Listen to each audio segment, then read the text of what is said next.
Good morning, everyone. The topic for today is acute laryngeal inflammation. Myself, Dr. Ganesh, Assistant Professor from the Department of ENT. The topic it's more related to the theory. As an undergraduate, you should know about the etiological factors with respect to the acute laryngeal inflammation. Also, it will help during your MCQ solving as well as during your post-graduation course. Without wasting much time, we'll go for the topic.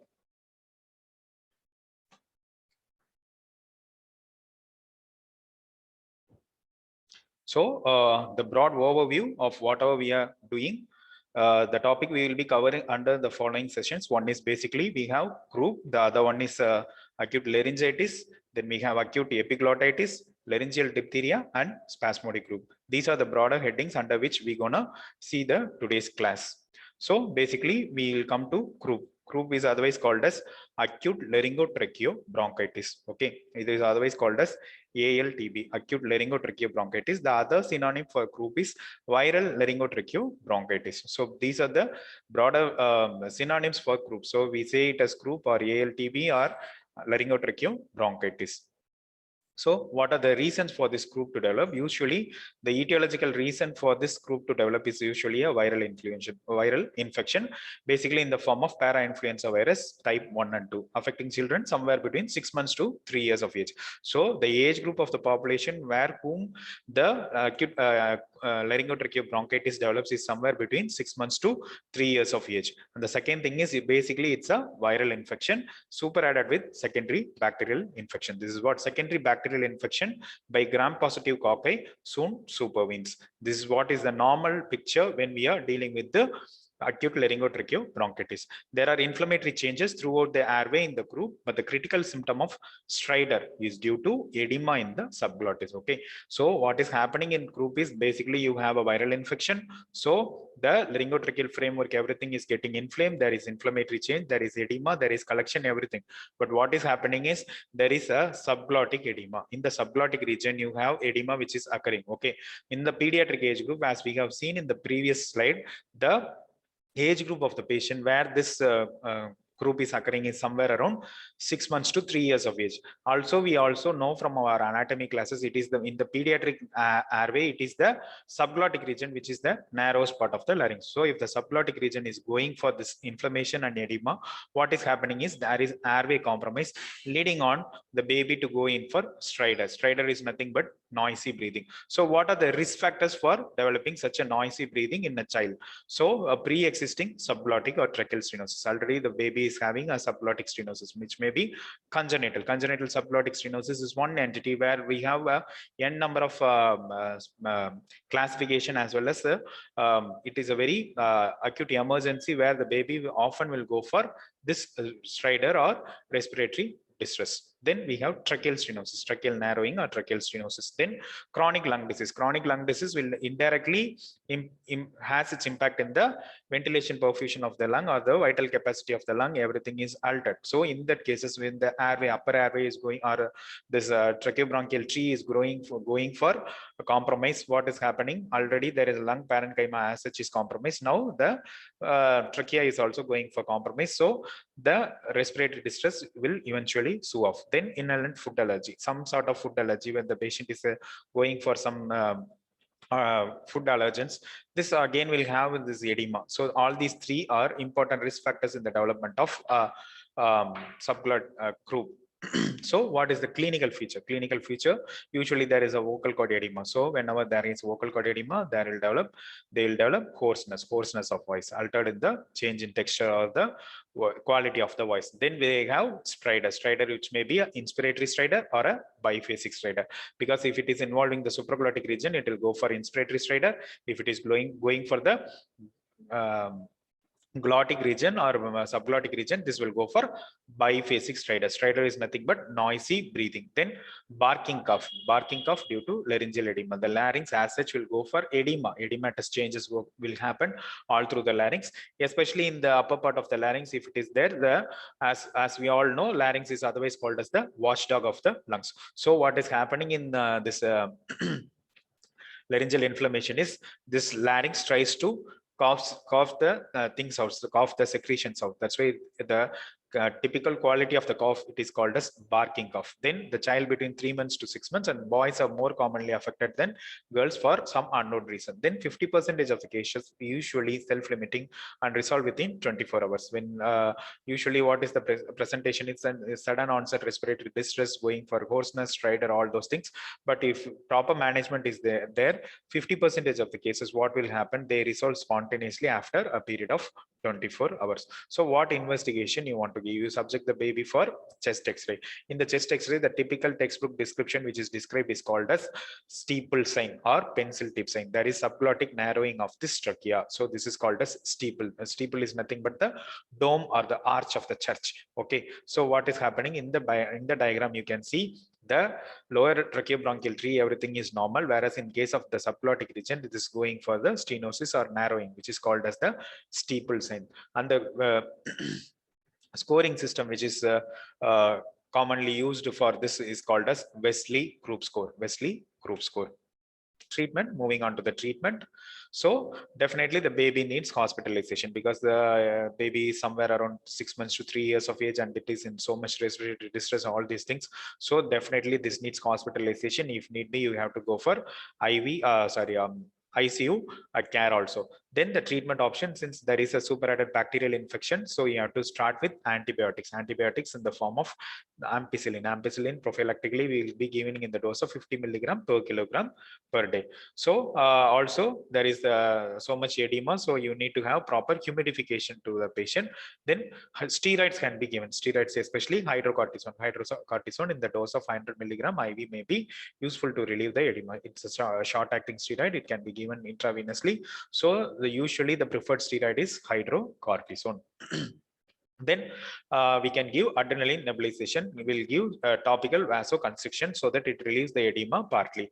So adrenaline nebulization. Then if all this medical management or the medical measures fail, then the patient can be taken, think in terms of intubation or emergency tracheostomy. So if the baby is going for severe respiratory distress or the Wesley's group score is more, then you have to think in terms of doing intubation to the patient, or you have to go for tracheostomy. The problem with respect to intubation as well as tracheostomy, already there is a subglottic stenosis or there is a edema in the subglottic region. And pediatric tracheostomy, the most dreadful complication which can arise at any time is the subglottic stenosis. So subglottic stenosis is one dreadful complication which we need to avoid.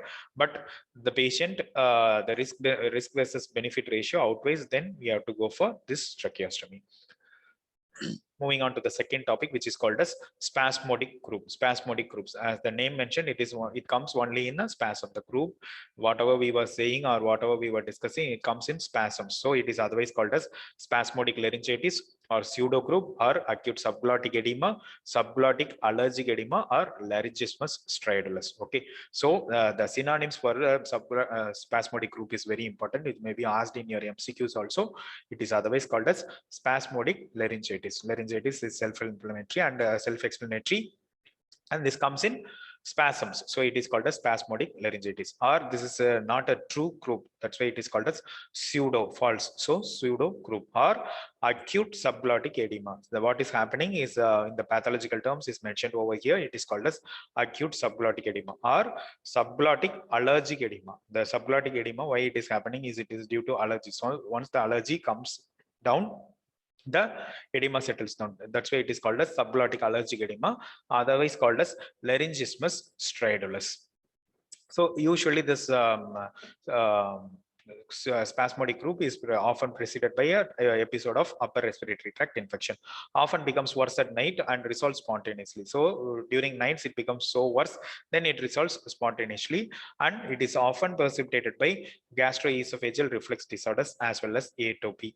People with gastroesophageal reflux disorder, what is happening is there is progressive dilatation or there is a dilatation of this esophageal sphincter. So whatever was the ingested food material, partly digested, semi-digested food material, this acid content food material may come and hit in the throat, and this will have this irritation or inflammation. This will spread, the same inflammatory response will spread through the laryngopharynx or into the vocal cords, producing this sort of laryngeal edema as well as inflammation. So GERD is one precipitating factor. Then atopy, patients with respect to who has allergy for various reasons, they also will go for this spasmodic group.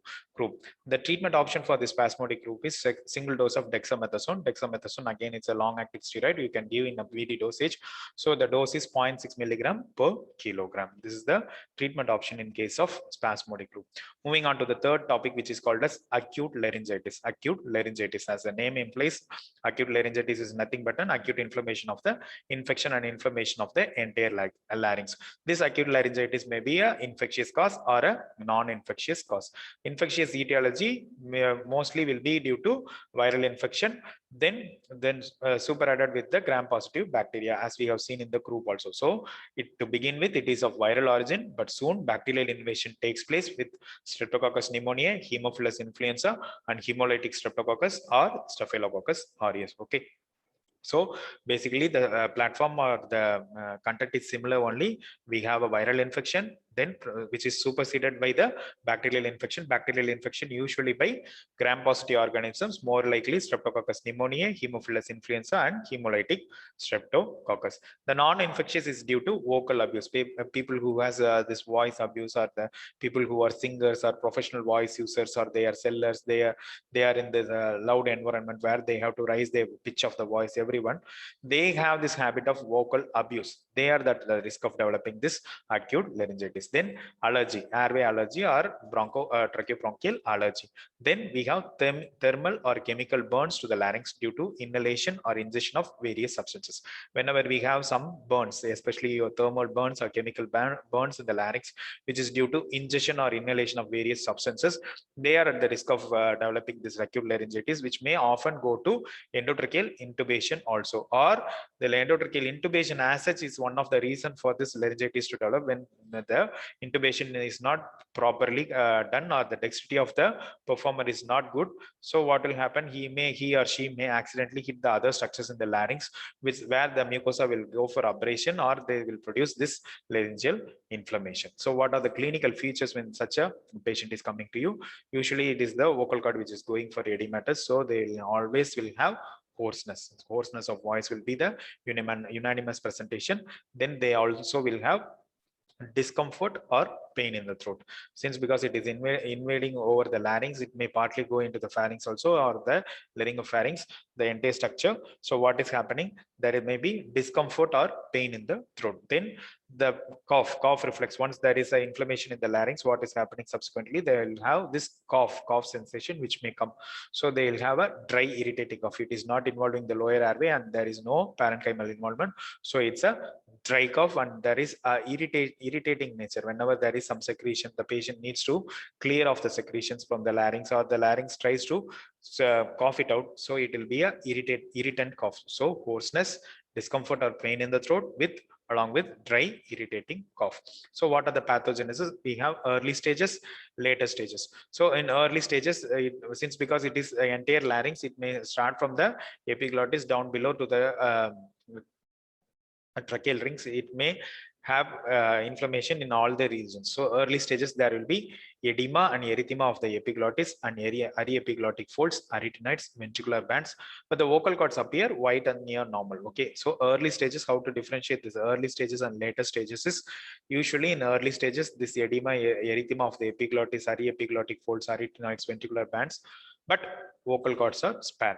Whereas in case of later stages, hyperemia and the swelling increase, vocal cords also will be involved, where the vocal cords will become red and swollen. So early stages, vocal cord is spared.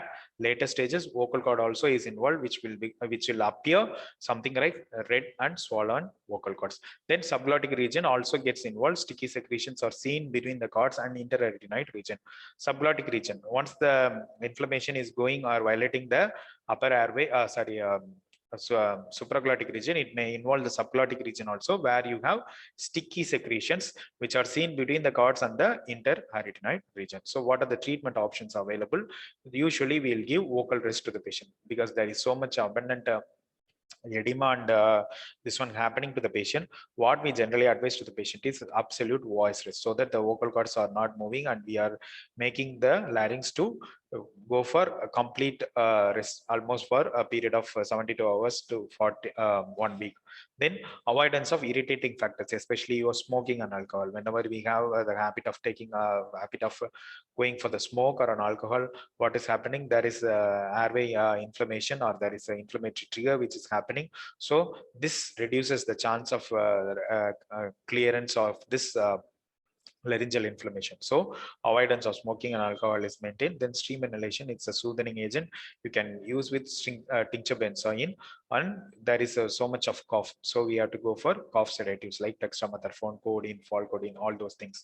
Then antibiotics, when there is a secondary bacterial infection or the nidus of the bacterial infection or the focus of bacterial infection is very clear, then you have to go for secondary use of antibiotics, especially third generation cephalosporins, analgesics to relieve the local pain and discomfort which is happening to the patient, as well as steroids. Steroids, again, as mentioned earlier, you can use a short acting steroid if the inflammation is so severe like hydrocortisone, or you can go for a long acting steroid wherein dexamethasone can be used in a BD dosage.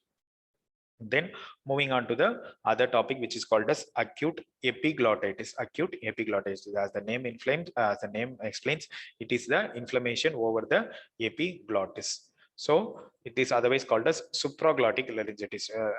Epiglottis is a structure which is present in the supraglottic region, which has its attachment to the hyoid bone as well as to the thyroid cartilage. So when this epiglottis is involved, it is the supraglottic structure which is inflamed. So it is otherwise called as, the synonym for this acute epiglottitis is supraglottic laryngitis. Supraglottic laryngitis.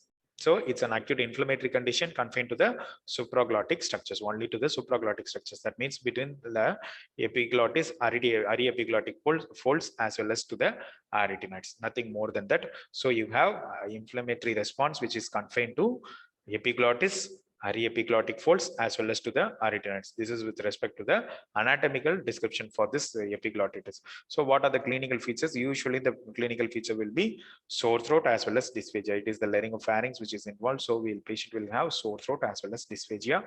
Dyspnea and stridor. If the inflammation and the edema is so severe, the patient will go for dyspnea as well as stridor. Fever, which may go up to 40 degrees Celsius. Then when you take X-ray of the lateral view of the neck, what the typical textbook description of the sign which is mentioned is red swollen epiglottis, which is otherwise called as thumb sign. Swollen epiglottis, which is appearing red and swollen, which is called as thumb sign. So the sign, radiological sign in case of epiglottitis is typically called as thumb sign. If just to recapitulate, in case of croup or laryngotracheobronchitis, it is steeple sign, whereas in case of epiglottitis, it is called as thumb sign. So how to treat a patient who is presenting to you with epiglottitis? Again, same protocol has to be followed. The patient has to be hospitalized. If need be, intensive care unit treatment has to be given. Then antibiotics. Ampicillin can be tried. If not, third generation cephalosporins, which are effective against Haemophilus influenza, are given by parenteral route. So the treatment options are ampicillin or third generation cephalosporins. Then steroids. Based on the requirement, it can be a hydrocortisone 100 mg IV or dexamethasone in the dose of 0.6 to 1 milligram per kilogram in a BD divided dosage can be given. Then we need to give proper hydration to the patient, because why? There is so much edema, patient tries to breathe, or the humidification is absent over there, the patient will gasp. So you have to give proper hydration to the patient. Then humidification and oxygen therapy has to be given to the patient. If all these measures fail, or the patient is going for respiratory distress, or the patient is not reviving back even after a course of antibiotic and with the steroid, then you have to think in terms of intubating the patient. Or if the patient is going for long-term sequelae of intubation, then you have to think in terms of doing tracheostomy to the patient. Again, the intubation and tracheostomy are last line of measures of the patient when all the medical management with respect to all these things fails, or the patient is improvement will take more time. Then risk versus benefit ratio has to be outweighed. Then based on that, we have to go for the choice of intubating the patient or going for tracheostomy.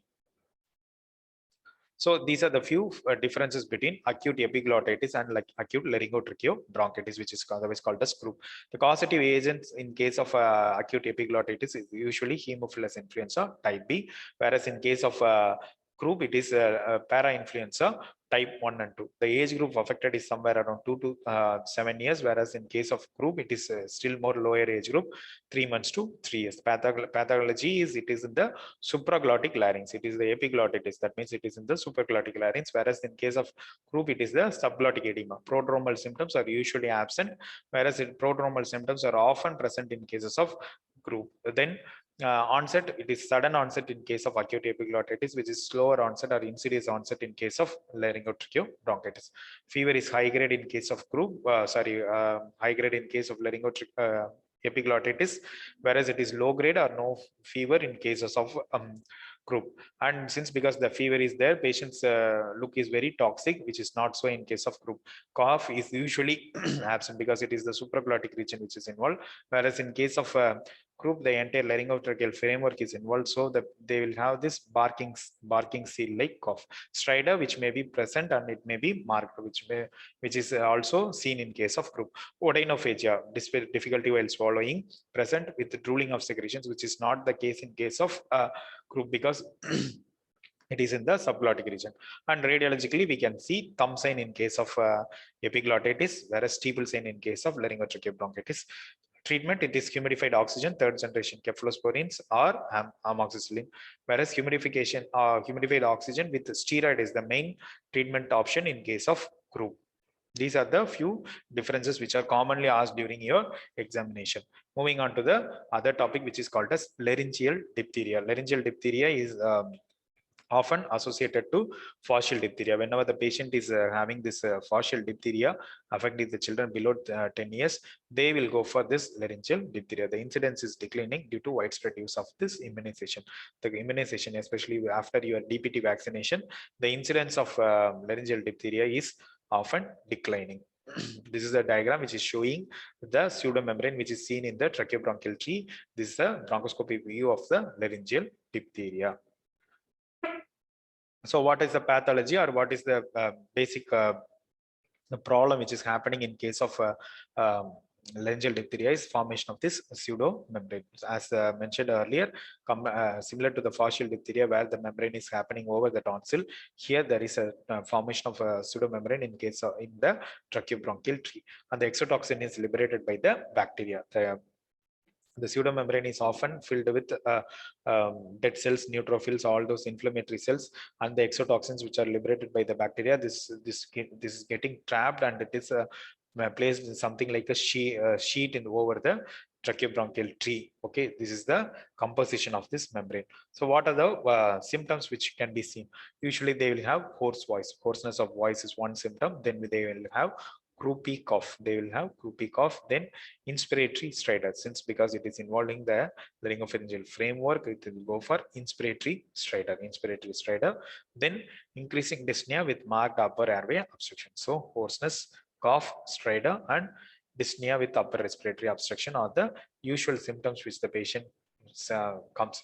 And on bronchoscopy, we may see the membrane which is grayish white in membrane, and on tonsils, pharynx, as well as in the soft pharynx. This is soft pharynx. This is not just seen only in the larynx. So this is secondary to the fascial diphtheria. So what is happening in the tonsil, you may see a membrane which is lining over there, or in the pharynx and the soft palate also you have this lining. It is adherent, and its removal leaves a bleeding surface. So whenever we try to remove, it attaches itself very hard to the underlying surface. So removal of it will lead to bleeding. Cervical lymphadenopathy, the correct characteristic cervical lymphadenopathy, which is described in the textbook, is called as bull's neck lymphadenopathy. Bull's neck lymphadenopathy. Diagnosis: laryngeal diphtheria is mostly secondary to fascial diphtheria. Diagnosis is always clinical, but confirmed by smear and culture of this Corynebacterium diphtheria.